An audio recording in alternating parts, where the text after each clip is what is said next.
The hidden blueprint. Why dual chosen ones are the universe's deepest secret. Most people have heard of chosen ones. They imagine a single soul, born into extraordinary spiritual potential, destined to awaken others or shift the consciousness of the planet. But what almost no one knows, what even many spiritual leaders and mystics miss, is that there is another kind of chosen one. A rarer kind, a more complex kind. These are the dual chosen ones. And if you're hearing this, you might be one of them.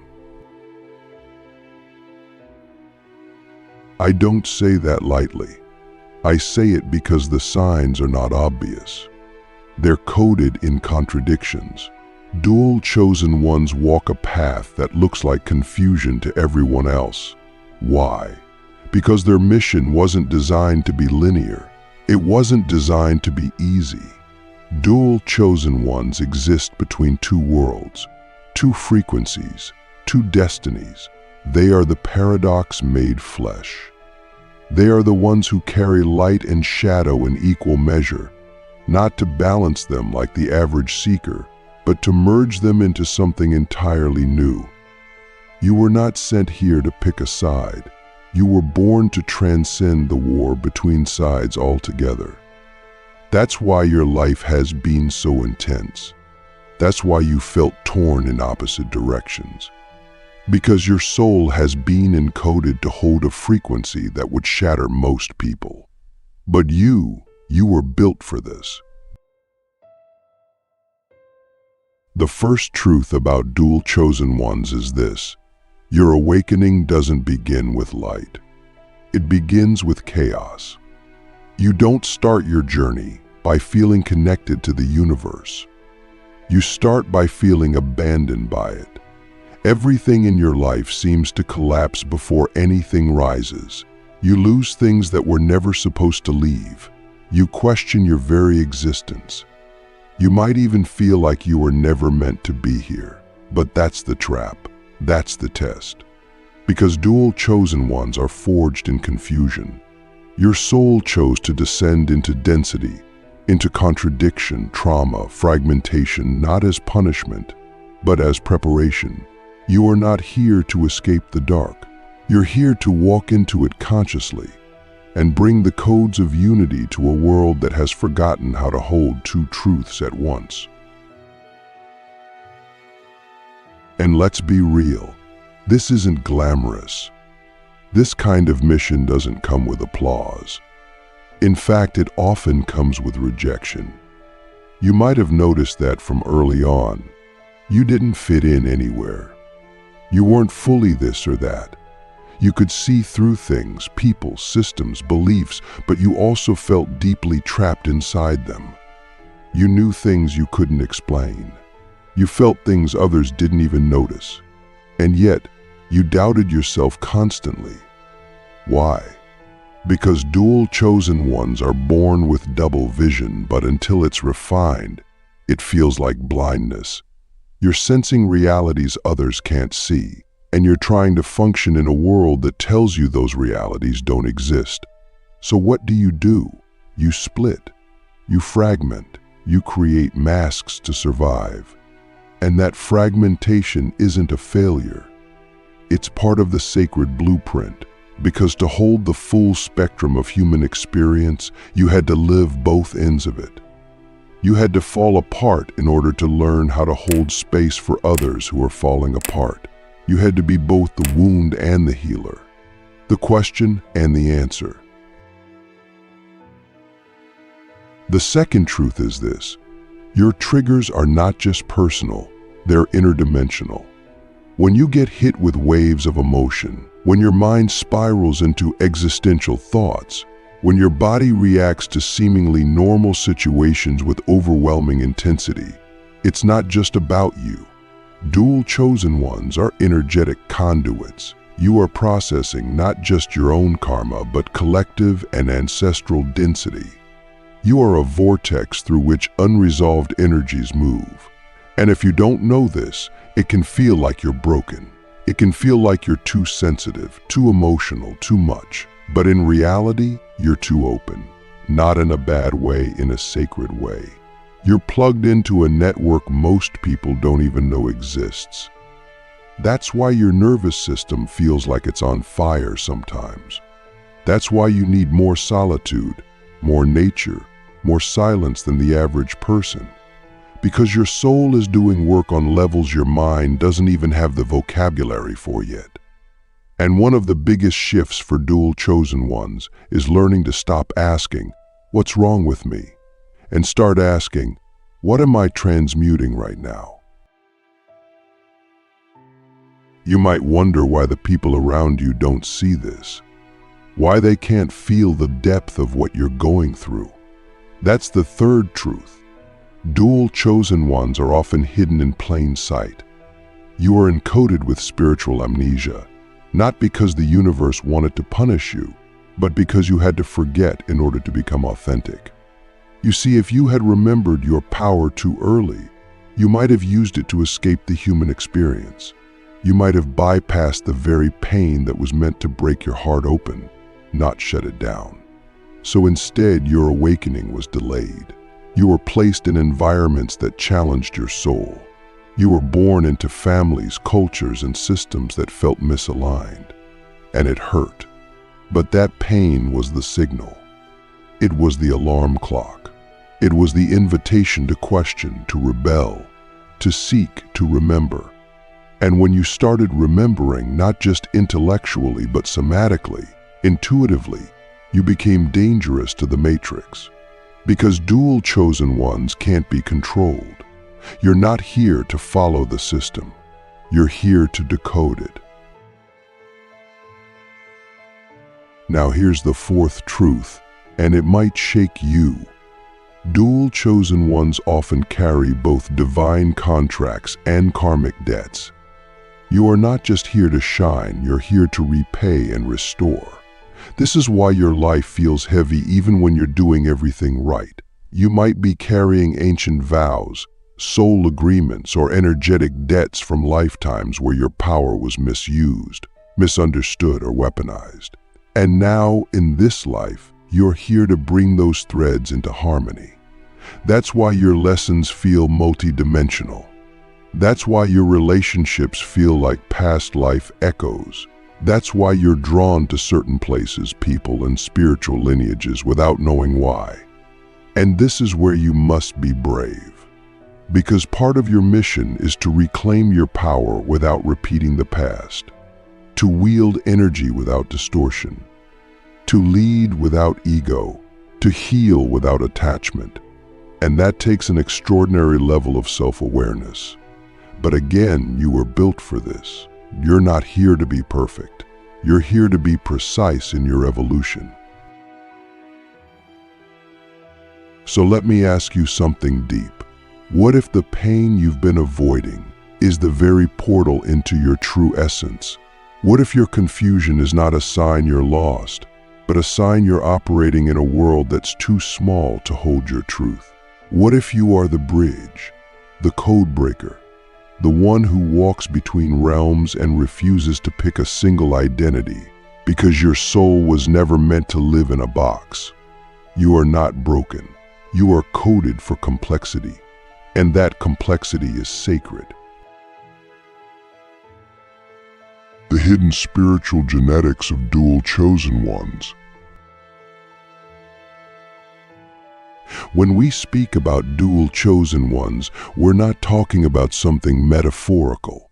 We're talking about a very real, very ancient spiritual encoding that lives in the energetic DNA of certain souls. You didn't just wake up one day and decide to be sensitive, intuitive, chaotic, rebellious, and wise all at once. You were designed that way.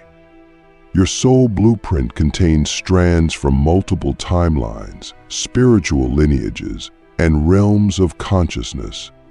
You were born between dimensions, not just metaphorically, but energetically. It's why you've always felt like home was everywhere and nowhere at the same time. You could walk into a cathedral, a forest, a protest, or a rave and feel like you belonged, but also didn't. That paradox isn't confusion. It's a compass. You are coded to carry fragments from different realities into this one. And that's not easy, because most people are born into one story. You were born into many. And your job isn't to choose one, it's to weave them together into something entirely new. Think about that. Think about how many times you tried to pick a lane. How many times you tried to be just spiritual, just grounded, just successful, just peaceful, just love and light. But it never lasted, did it? Because dual chosen ones are all of it. You are the mystic and the disruptor. You are the healer and the warrior. You are the soft and the sharp. You were never meant to be consistent in the way the world expects. You are meant to embody the full spectrum of human experience. That's why your emotions swing wide. That's why you can hold space for someone else's pain while silently drowning in your own. That's why you can be in a room full of people and still feel like you're channeling something ancient that has nothing to do with the moment in front of you. Your soul is multidimensional. But we live in a world obsessed with labels, categories, and simple boxes. So you've spent most of your life trying to shrink into something that felt understandable. But the truth is, you are not here to be understood. You are here to remember who you are beyond understanding. This remembering isn't just for your own healing, it's for the healing of the collective. Because you're not just living your life, you're carrying echoes of the human story. Dual chosen ones often carry what I call collective spiritual genetics. This means you may feel intense emotions that don't seem to come from your own life. You might carry grief that feels ancient, rage that has no name, or love for people you've never met. That's not imagination. That's energetic memory. You're remembering the unprocessed frequencies of your lineage, both bloodline and soul line. And part of your mission is to transmute those frequencies through your presence, not just your actions. That's why integration is more important than perfection. You don't need to be a perfect healer. You don't need to be an all-knowing mystic. You just need to be real. Because your authenticity is what collapses the old timelines. Your courage to feel is what rewrites the history encoded in your body. Your willingness to hold both the beauty and the pain is what creates a new frequency for the planet. You are the bridge. And bridges don't belong to one side. They connect both. Let me ask you something deep and uncomfortable. What if the reason you haven't found your purpose is because you're not meant to find one, you're meant to become one? What if you're not here to follow a path, but to birth a new one with every step you take? What if your inner conflict is not a flaw, but a signal that your consciousness is operating at a higher bandwidth than most people can perceive? This is the reality for dual chosen ones. You are constantly decoding two frequencies at once. The world you were born into and the one you're here to build. That's why you feel torn. That's why you struggle with decisions that seem simple to others, because you're not just making choices for yourself. You're making energetic decisions for entire timelines. And until you accept that your life isn't supposed to look normal, you'll keep trying to live a life that was never designed for you. But the moment you surrender to your multidimensionality, you stop fighting your own nature. You stop trying to hide your magic. And that's when things begin to shift, not just for you, but for everyone who comes into contact with you. The sacred contradictions, why your duality is not a flaw, but your greatest power. Here's a truth that will either liberate you or terrify you, depending on how ready you are to step into your full essence. Your contradictions are not signs of weakness, they are sacred architecture. You were built to hold opposing forces. You were designed to feel joy and sorrow at the same time, to carry ancient pain and future codes in the same breath. That's not a malfunction of your spirit. It's a feature of your soul's mission. Dual chosen ones live in the tension between polarities because that's where transformation happens. You are a living paradox, and in a world that demands clarity and simplicity, your existence is rebellion. But it's also medicine, because when others are lost in either slash or thinking, you are the living proof of both slash and being possible. You are the walking reminder that divinity is not a single note, it's a symphony. And sometimes that symphony sounds like chaos before it becomes harmony. But let's be honest, holding that kind of duality is exhausting. It's not just about being spiritual, it's about being spiritually responsible. You feel like you're constantly balancing on a tightrope between extremes. One moment, you're receiving downloads from higher realms. The next, you're dealing with your own deep trauma. One day you're called to lead. The next, you're curled in a ball, questioning everything. And that's exactly what makes you powerful. Because real power doesn't come from being above the mess. It comes from being in it fully and still choosing to show up. You've been asked to hold light without denying shadow, to love without losing boundaries, to speak truth without becoming self-righteous. That's not easy. That's sacred work. And often, it's invisible to others. But the universe sees it. Your soul sees it.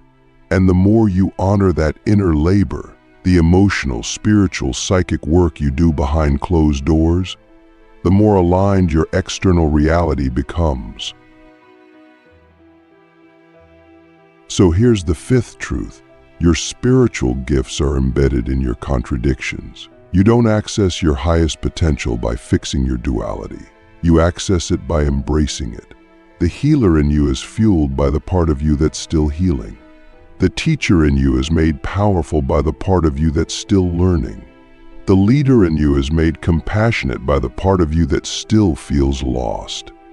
This is what makes dual chosen ones so rare. You don't just embody wisdom, you embody wholeness. Not perfection, wholeness. That means you can sit with someone in total darkness without flinching. You can guide others through their chaos because you've walked through your own. And you didn't just survive it, you alchemized it. You turned it into insight, into presence, into energy. That kind of transmission can't be taught. It can only be lived. And that's what you've been doing, even when you didn't know it. Every breakdown, every tear, every sleepless night, those weren't failures. They were initiations. And now they're your credentials.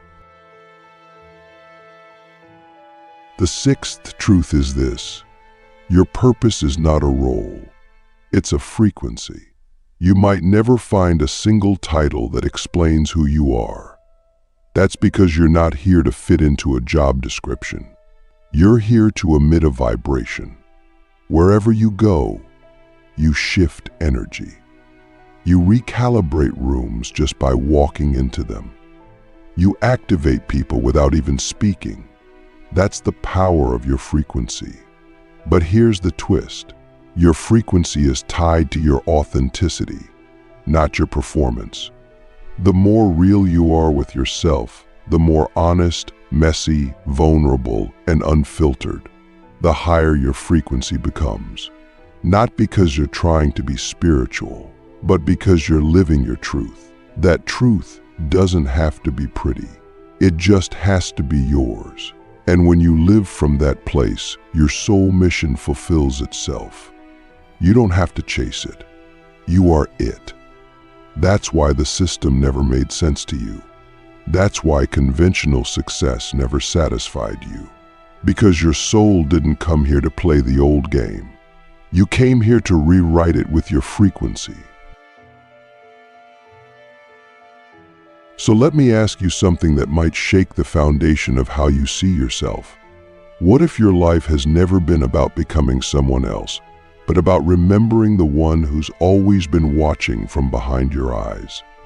What if all the masks you've worn, all the identities you've tried on, all the roles you've played, what if they were never mistakes?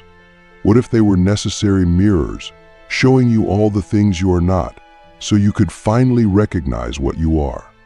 A multi-dimensional being, a carrier of codes, a bridge, a contradiction, a soul who never fit the mold because you were born to break it. That's the seventh truth. Your very existence is the transmission. You don't have to prove your worth. You don't have to justify your journey. You just have to live it.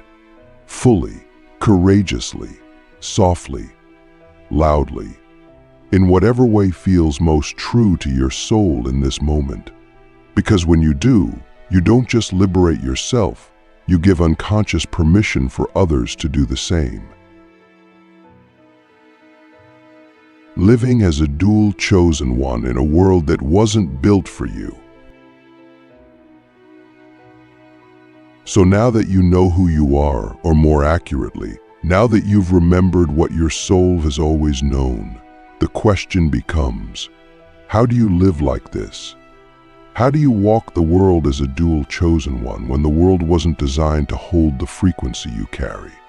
The truth is, you don't fit into most systems because you're not supposed to. You didn't come here to adapt. You came here to disrupt and rebuild. But that doesn't mean you have to fight everything.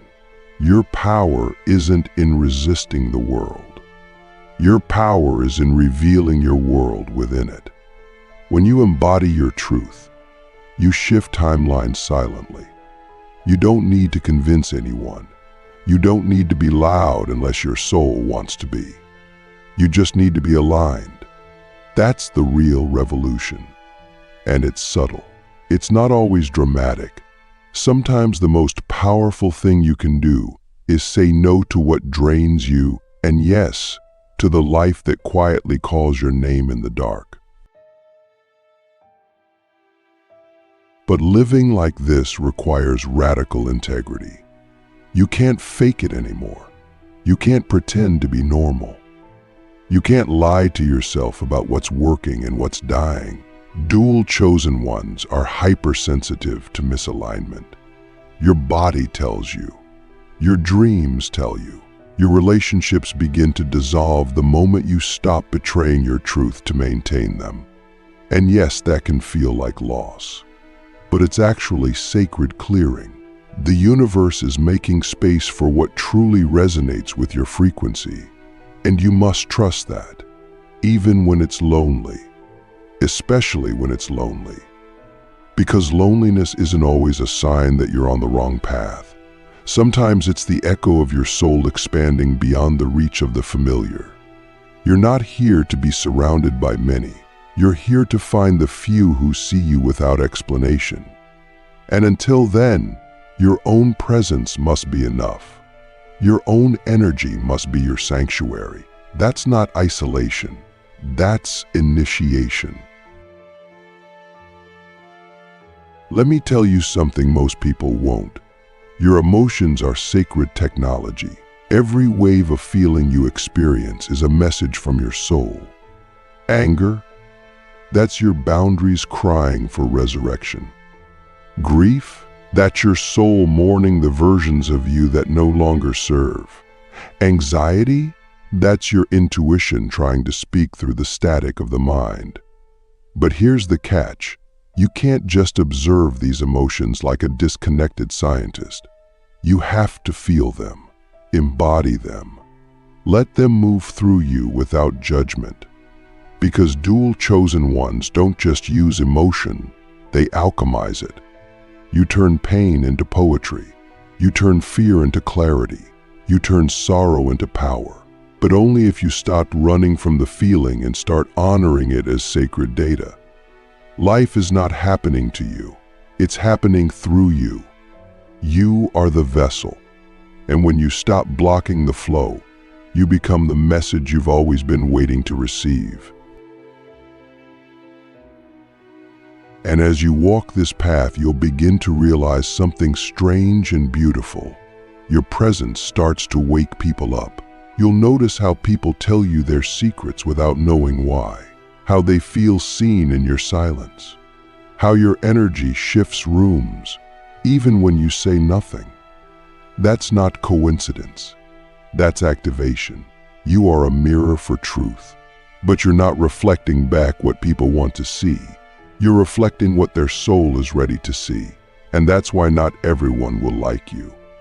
That's why people will project onto you, love you one day, resent you the next, because your energy brings up the truth they've buried.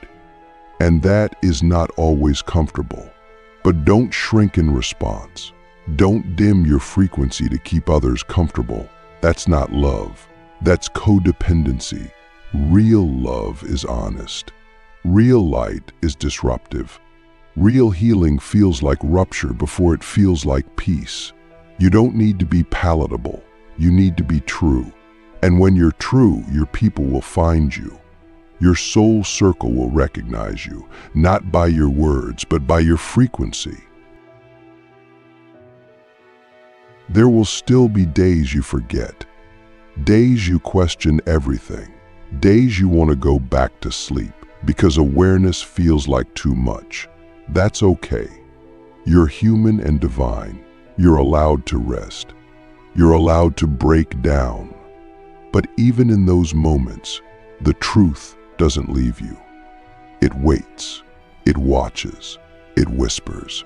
And when you're ready, it rises in you again like a phoenix from ash. That's the gift of being a dual chosen one. You can fall without being lost. You can break without being destroyed, because you don't rise from strength alone.